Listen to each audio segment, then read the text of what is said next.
Have you ever heard someone say that, for knee pain, the best thing to do is walk? But have you ever tried it, walked for several days, and the pain only got worse? There's a detail almost no one explains to you. When your knee is already sore, sensitive, or weaker, jumping straight into walking isn't always the best choice. Because with every step you take, your knee is already timing load. And if your body isn't prepared to handle that load, you're just repeating the same stress over and over again. And that's why many people feel a little better at first. But then, the pain comes back.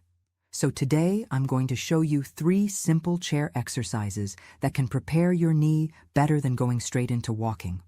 And exercise number 1 is the one that makes the biggest difference for stability and everyday movement. And stick with me until the end, because I'll show you a very common mistake that makes a lot of people go out walking thinking they're helping their knee, when they're actually making it worse. Before we start the exercises, let me explain something important. As a physical therapist, one of the situations I see most often in the clinic is people assuming that walking alone will always help the knee. And yes, walking can help. But it really depends on how that knee is handling load at that moment. From a biomechanical point of view, every step is a repetition of load. In other words, every time you walk, your knee has to absorb and redistribute force. When your muscles are prepared, that load tends to be distributed more efficiently. But when this system is still weak, irritated, or uncoordinated, walking can end up repeating the same stress pattern that was already bothering your knee. This has already been scientifically proven. So the point here isn't walking is bad. The point is something else. Walking without preparation can be too early for some knees.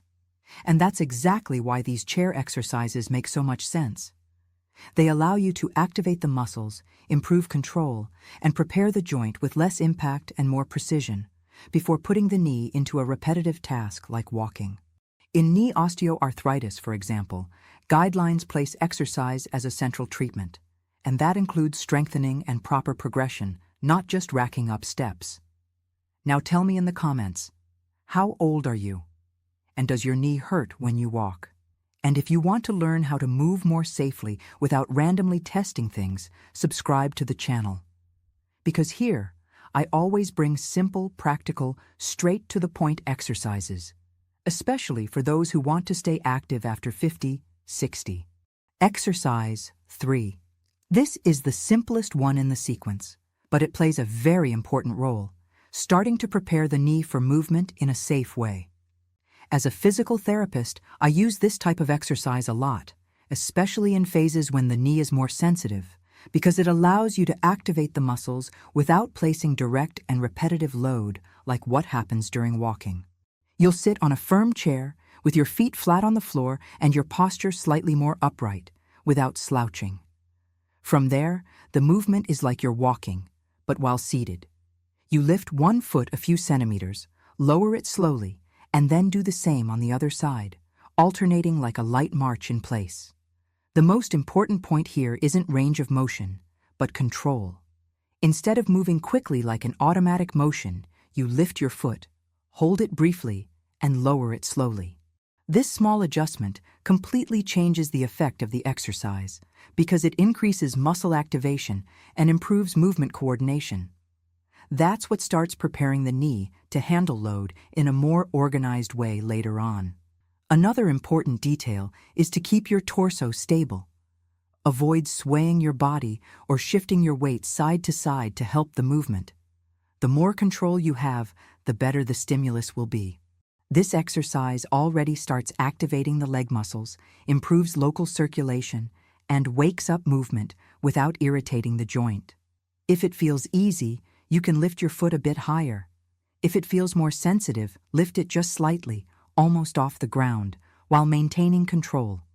Do 10 to 15 repetitions on each side, and often, just with this, many people already feel their leg lighter and more ready to move. Now let's move on to exercise number 2. Here we start getting into something more important, real support for the knee.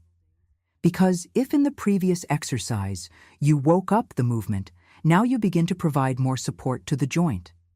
And this mainly comes from the quadriceps, which is one of the most important muscles for protecting the knee in daily life. You remain seated on the chair with a more upright posture and your feet on the floor. Now you'll slowly extend your knee, bringing your foot forward until your leg is more aligned. You don't need to lock it out completely. The key is to get close to full extension with control. Once extended, hold that position briefly, and then lower it slowly without letting the leg drop. This control on the way down is just as important as lifting because it improves the muscle's ability to support load. From a biomechanical perspective, this exercise improves the knee's ability to handle the stance phase of walking, that moment when your foot is on the ground and your body passes over the leg. If the quadriceps doesn't provide proper support, the knee tends to receive more load in a disorganized way. Another important detail is alignment. Keep your foot pointing forward, avoid letting it fall inward or outward, and keep your torso stable. The cleaner the movement, the better the result. If it feels easy, you can hold the extended position for 2 to 3 seconds.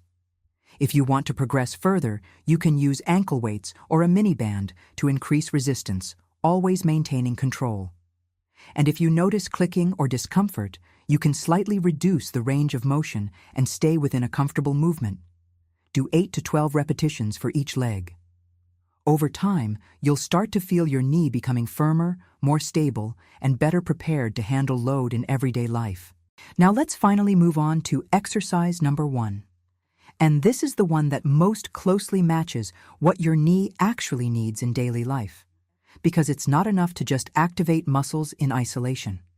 At some point, your body needs to learn how to deal with its own weight. And this sit-to-stand movement is exactly that. Strength, control, and function all at once. You'll use a firm chair.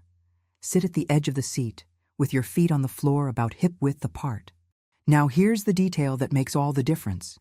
Before standing up, lean your torso slightly forward, as if you're bringing your body weight over your feet. From there, stand up slowly, without using momentum, until you're fully upright. Then sit back down again with control, as if you're braking the movement before sitting. Now comes the most important part of this exercise. Before touching the chair, hold yourself briefly in the air, in an isometric position, for 1 to 2 seconds. Only then do you sit. This small detail completely changes the effect of the exercise because it makes the knee work with control, not just movement. This type of control is exactly what's missing in many people who feel pain.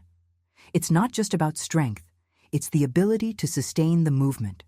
Don't underestimate this exercise just because it looks simple. From a biomechanical standpoint, this exercise trains your body to distribute load more efficiently between the hip and the knee.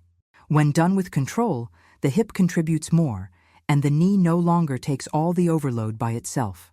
A common mistake here is standing up by throwing your body backward or dropping down heavily into the chair. This completely removes control from the movement. Ideally, both the upward and downward phases should be smooth, continuous, and intentional. If it feels difficult, you can use your hands for support at the beginning or reduce the range of motion. And if it's very difficult or painful, a simple strategy is to place a cushion on the chair to make it higher. That way, you don't have to go down as far, and the movement becomes more comfortable and safer. If it feels easy, you can progress. And the best progression here is to perform the movement on one leg, keeping the other slightly elevated. But only progress once you have control in the basic version. Do 6 to 10 quality repetitions. And pay attention to how it feels. The goal isn't to get maximal tired, but to finish with your knee feeling more stable and more confident. And that's why, in many cases, this exercise can be even more useful than going straight into walking. Because it prepares your body to handle load instead of simply exposing the knee to repetition. Now, let me show you the mistake many people make when walking, thinking they're helping their knee. And it's not just walking without preparation. It's how people walk. A very common mistake is taking shorter steps, locking the knee, and stomping, trying to protect against pain. In practice, people end up walking more stiffly, avoiding bending the knee and placing more direct impact on the joint. From a biomechanical perspective, this worsens load distribution. Because the movement loses fluidity, the hip contributes less, and the knee starts to take the force more directly, without the body's natural shock absorption. And there's a simple detail that many people get wrong that significantly changes the impact of walking. Your foot shouldn't hit the ground all at once. Ideally, you start with the heel and then roll through to the toes. This pattern helps distribute force better and creates a more natural shock-absorbing effect during each step. When someone stomps with the whole foot at once, that cushioning is lost, and the impact goes more directly to the knee. So, here's a simple adjustment that makes a big difference. Make the movement more natural. Allow a slight bend in the knee when stepping. Avoid walking stiffly, and start contact with the ground through the heel, letting the foot roll forward. It may seem like a small detail, but it completely changes how the load passes through the knee. And often, just this adjustment already reduces irritation during walking. Now, an important warning. If while walking or exercising the pain clearly increases, if the knee becomes stiffer afterward, or if signs like swelling or a feeling of instability appear, the ideal approach is not to push through and to seek evaluation from a doctor or physical therapist. Every case has its particularities, and adjusting things individually makes a big difference. So now that you better understand what truly makes a difference, how about starting today? Comment below if you're committed to improving your knee pain. Type, "Goodbye knee pain." I want you to try these exercises and come back to tell me how you're feeling. It's not just about walking more. It's about how prepared your body is to walk. And that's what, over time, helps break that cycle of pain that comes and goes.